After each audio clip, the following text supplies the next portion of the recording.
Mga kapuso, natagpuan na ngayong araw ang bagong silang na sanggol na tinangay mula sa isang ospital sa Lingayen, Pangasinan. May follow-up report si Jasmine Gabriel Galban.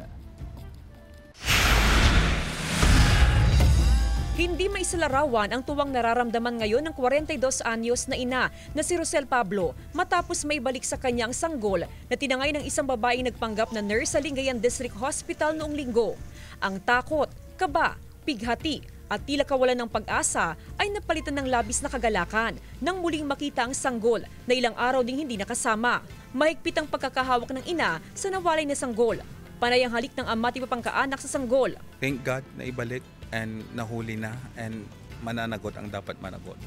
Bagamat na ibalik na ang sanggol sa pamilya nito ngayong araw, hindi raw dito matatapos ang investigasyon ng pulisya. Nasa kustodiya na ng Lingayen Police ang babaeng nagpanggap na nurse.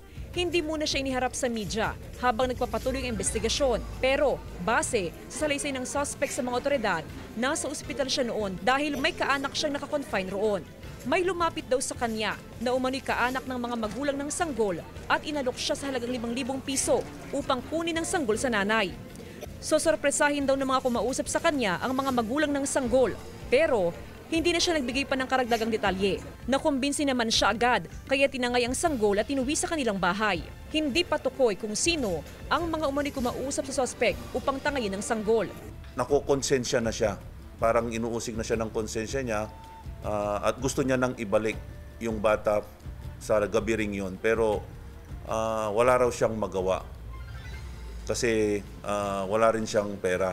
Patuloy ang investigasyon ng pulisya sa insidente. Aalamin kung meron pang ibang sangkot sa likod ng krimen. Inihahanda ng kasong isasampa laban sa suspect. As of now, ang makakasuhan lang po natin is yung nakuha nating yung kidnapper. But we will be conducting a deeper investigation para managot po yung kung sino po yung nag-utos po sa kanya.